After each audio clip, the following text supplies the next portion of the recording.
Hi, I'm Professor Etty Chen from the Department of Biomedical Engineering at Stony Brook University.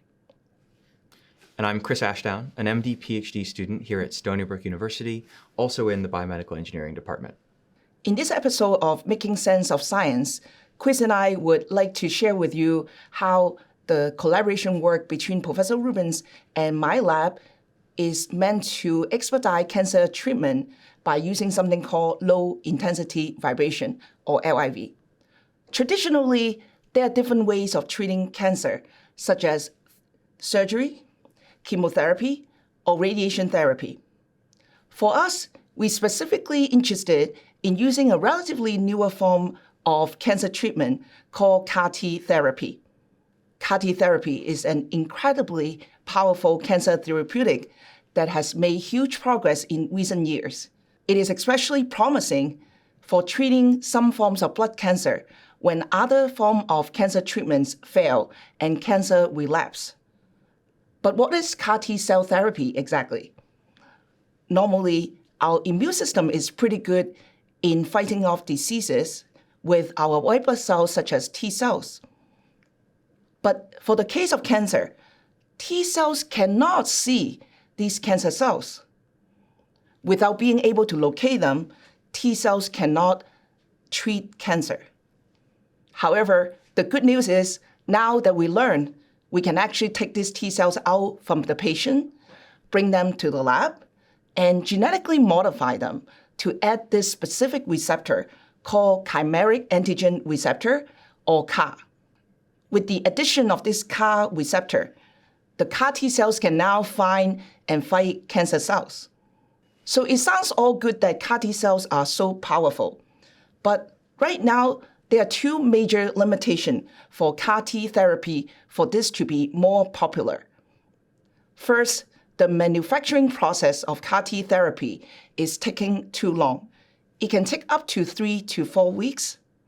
Second limitation is that the T cell's function can change. It can become exhausted and lose functionality during this long period of manufacturing process. To understand how this CAR-T manufacturing process can take this long, let's take a look at the diagram on the right-hand side. First, the CAR-T cells can be isolated from the patient in the clinic and then send it to the lab. Then in the lab, we can perform this genetic modification with a viral vector that adds the CAR to the surface of T cells. Now we get the CAR T cells. But the bad news is the process of genetic modification is not 100% efficient. So many of the T cells from these patients won't end up becoming CAR T cells. Only a very small portion of these T cells or CAR T cells can survive at the end of that process. This is where our low-intensity vibration can become very helpful, because the small proportion of CAR T cells exist after this process. LIV can be introduced in this step to accelerate the proliferation or the increase in number of CAR T cells so that we can grow enough number of CAR T cells and bring them back, and we inject it, we introduce it to the patient. The low-intensity vibration technology that our lab focuses on leverages a specific type of cell mechanosensitivity. Now, it may surprise you, but nearly every cell in the human body is capable of sensing and responding to mechanical signals. And in fact, every organism on Earth has evolved being exposed to various types of physical stimuli. And this includes things like pressure, gravity, and vibration, just to name a few. Evolutionary biology has worked it out so that these mechanical signals, like the type generated during exercise, actually have a beneficial effect across different organ systems. This includes the ability to improve bone and muscle density, improve cardiovascular and immune function, and even improve brain health. For example, we know that mechanical vibration is capable of causing a number of changes at the individual cell level, which you can see from this picture on the right here. And this includes things like causing widespread cytoskeletal remodeling and activating a number of mechanosensitive cell signaling pathways. Now, knowing that cells are actually sensitive to mechanical signal, and they can stimulate all this mechanotransduction pathway. For us, we use low-intensity vibration, or LIV, as a targeted therapy that can bring the benefit of exercise to cells on demand. So now we always get this question, can we get all this benefit by just standing on a moving train or sitting on a moving washing machine? Unfortunately, the answer is no. If you take a look of the setup we have in the laboratory, we deliver low-intensity vibration by a very simple setup that delivers vertically oscillating signal to the cells culture in these culture flasks that you see in the picture. And if you look at the picture on the right, this shows you how low-intensity vibration actually look like.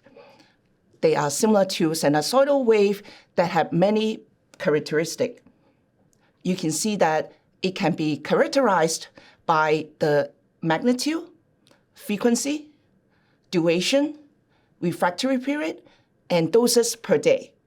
So we really need to work on optimizing the different parameters of this signal in order to bring the benefit of LIV to the cells that we intend to work with. The majority of our lab's work with LIV has focused on bone and muscle cells. But recently, we've discovered that LIV can work equally well for suspension cells like T cells. We found that LIV has very effective transmission even through large volumes of fluid.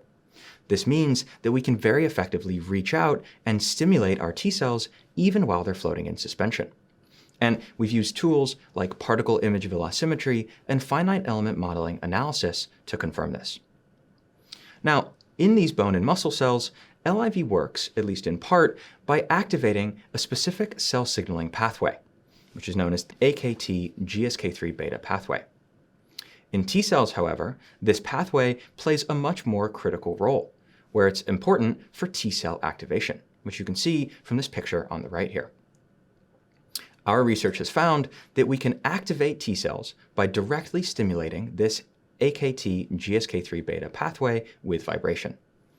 Now, with the knowledge that LIV can be transmitted and go to the cells that we intend to work on, and that it can also activate the mechanical transduction pathway, does it actually work in expediting the CAR-T therapy?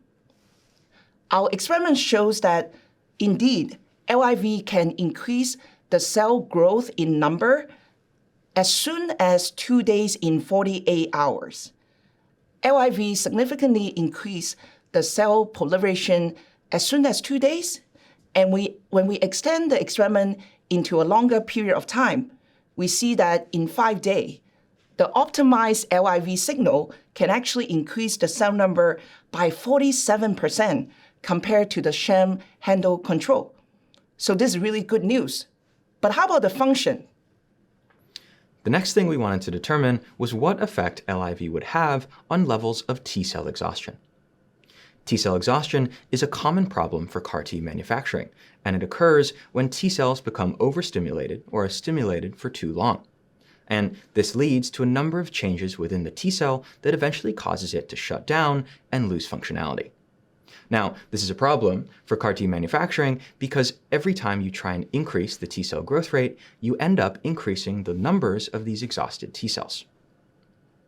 However, we actually found that our low-intensity vibration treatment was able to cause a reduction in levels of T cell exhaustion. We've shown that after 5 days exposure to LIV, there was a nearly 30% decrease in the expression of inhibitory receptors related to T cell exhaustion. And you can see from this graph here that those receptors that decreased were TIM3, LAG3, and PD-1. This is really significant because it tells us that our LIV technology is able to both increase T cell proliferation while making these cells more functional as well. And this is something that no current CAR-T manufacturing strategy is able to do. And we believe that this is really exciting because it will offer a new tool for CAR-T manufacturers to improve the T cell growth rate without causing any of these negative side effects. We're very encouraged by the research finding, and now we're working on bringing this exciting technology to the market so that we can benefit more people out there. This work is a collaborative work between Professor Rubin's lab and my Chan lab. Please feel free to reach out to us if you are interested in our technology and if you have any question.